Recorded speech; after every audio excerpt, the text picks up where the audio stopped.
Hemos venido a mi huerta porque hoy queremos hacer la pomada sanjuanera, entonces lleva, según la temporada, entre 22 y 26 plantas. Entonces vamos a coger primero el llantén.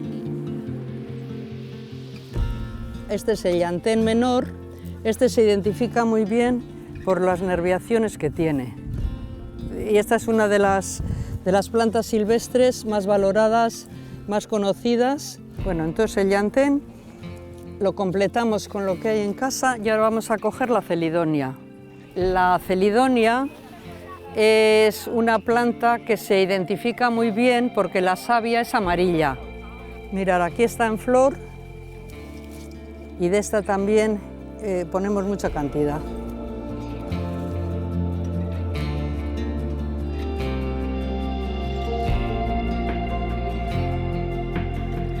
Ahora vamos a coger la verbena.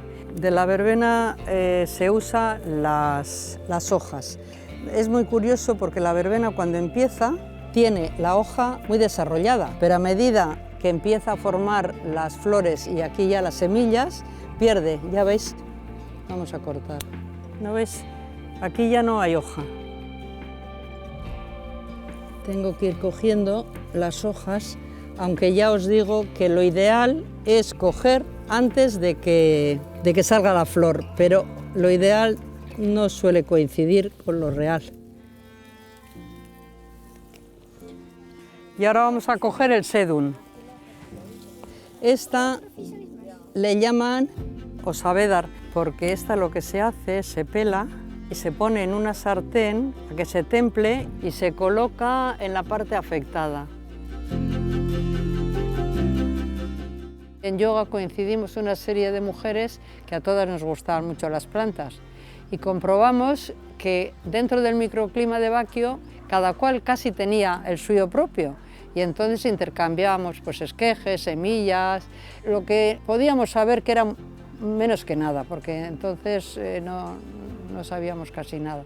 Éramos un proyecto de una asociación de mujeres local y entonces ya decidimos que teníamos que ser asociación, porque ya veíamos que ha habido una franja de edad que ha roto el recambio generacional de transmisión oral que ha habido durante generaciones, sobre todo en las ferias que podíamos hablar con mucha gente. Había un corte generacional muy llamativo de personas que ya habían perdido esa línea de comunicación. Y nosotras, pues con nuestra asociación y con nuestro aprendizaje, es lo que hemos pretendido retomar. Bueno, el muraje. A ver, ¿miráis el muraje? A ver dónde lo pillamos. El muraje es una planta muy potente, le llaman pasmovedar. O sea, que puede generar una reacción potente. Bueno, aquí hacemos luego limpieza. Luego la hiedra terrestre, esta la vamos a encontrar aquí delante. Ahora, ¿por qué le llamarán hiedra terrestre?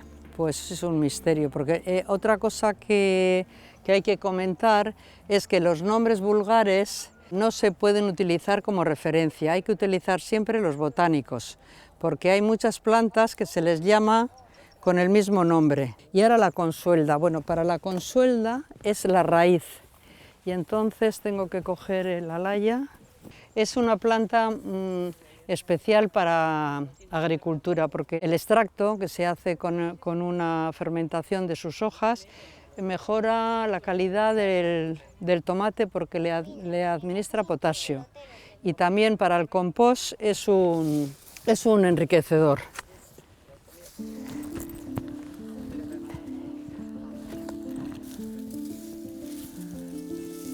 Aquí sale.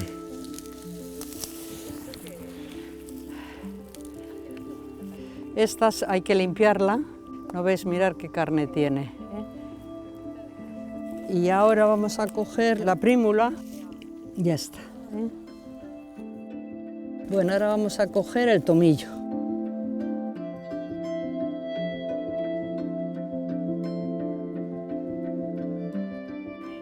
Bueno, ahora el sauco, de este vamos a cortar. Y mirad qué curioso, porque lo que hay que hacer es rascarle la primera piel y usar la segunda. Esta verde que sale, esta es la que se usa. Ahora miel en rama, de estas ya se echa muy poquito, pero hay que cogerlas. Bueno, ahora la salvia. La salvia que se usa es la officinalis. Le llaman la planta de las mujeres porque es un regulador hormonal. La caléndula. Esta también es una planta con muchas propiedades cosméticas para la piel. Ahora vamos a coger la lavanda.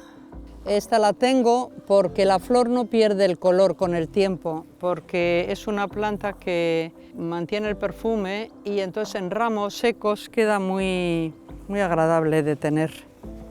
La capuchina es una planta introducida, puede actuar como invasora, sobre todo en climas templados, y aparte de que es muy vistosa y muy resistente, se comen las flores y las semillas, incluso las hojas.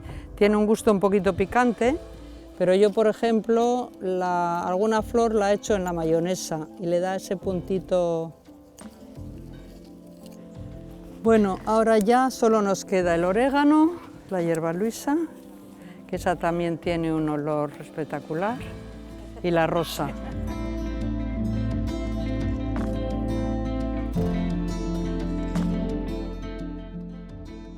Ya hemos recogido todas las plantas que teníamos en la huerta. Algunas ha habido que traerlas de fuera porque yo tengo un terreno pequeño y tiene sus limitaciones, pero aún así están 20 y tantas plantas.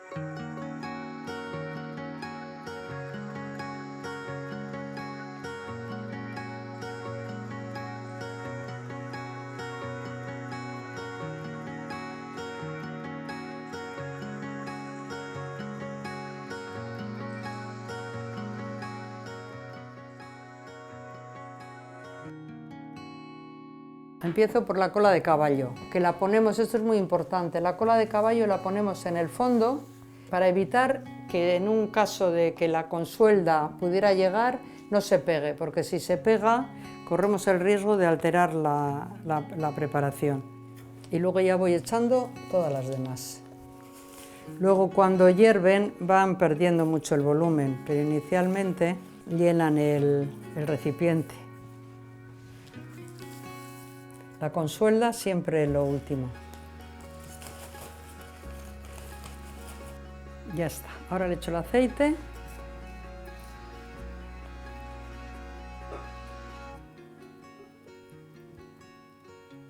Y ahora le echo la consuelda.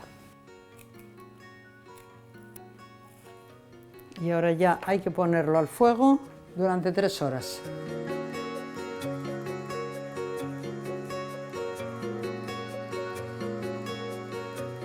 Después de las 3 horas, yo lo paso por un colador de este tipo. Hay gente que prefiere un chino, lo que sea, algo. Y entonces lo vuelvo a medir para saber cuánta cera le tengo que echar. Cuanto más desmenuzada o en escamas eche la cera, más rápido se me va a diluir. Cuando ya está a punto, lo que hago es echar una gota en una superficie fría.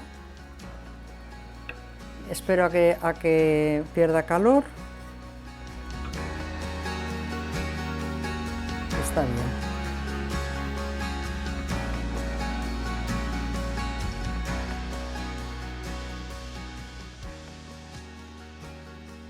Y no hay más secreto, que luego valga para lo que quieras usarlo. Mis nietos, hasta si les duele la cabeza, quieren que mi hija les dé pomada.